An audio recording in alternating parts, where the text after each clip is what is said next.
"My dear sir," he always addressed Archer as Sir, "I have sent for you to go into a little matter, a matter which, for the moment, I prefer not to mention either to Mr. Skipworth or Mr. Redwood."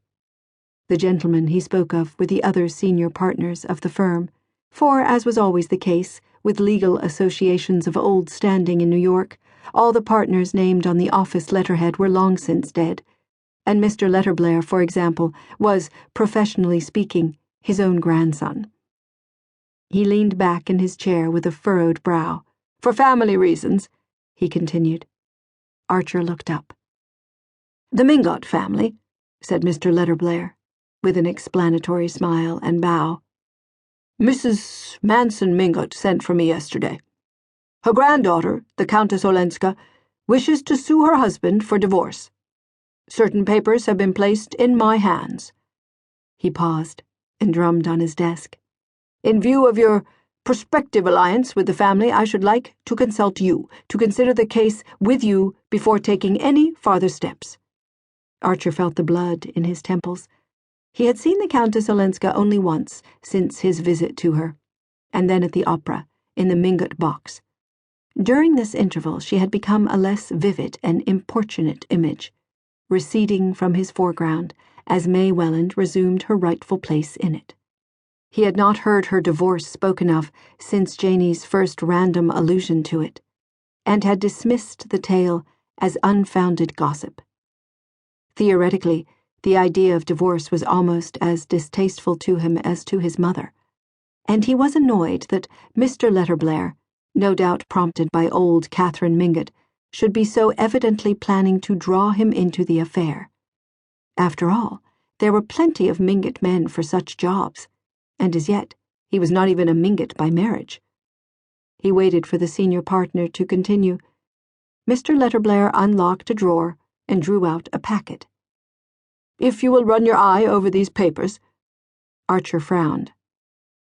"I beg your pardon, sir, but just because of the prospective relationship, I should prefer your consulting Mr. Skipworth or Mr. Redwood."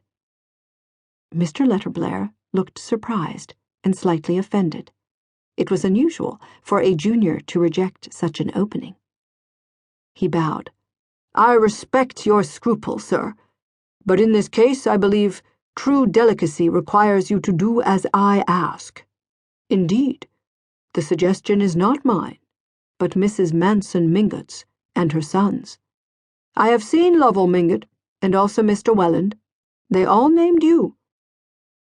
Archer felt his temper rising. He had been somewhat languidly drifting with events for the last fortnight, and letting May's fair looks and radiant nature obliterate the rather importunate pressure of the Mingott claims. But this behest of old Mrs. Mingott's roused him to a sense of what the clan thought they had the right to exact from a prospective son-in-law, and he chafed at the role. "Her uncles ought to deal with this," he said. "They have. The matter has been gone into by the family. They are opposed to the Countess's idea, but she is firm and insists on a legal opinion."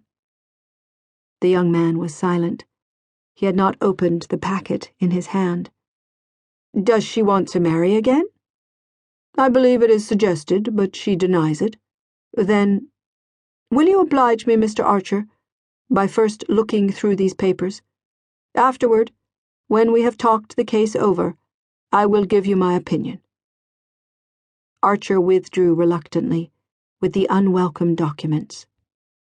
Since their last meeting, he had half unconsciously collaborated with events in ridding himself of the burden of Madame Olenska.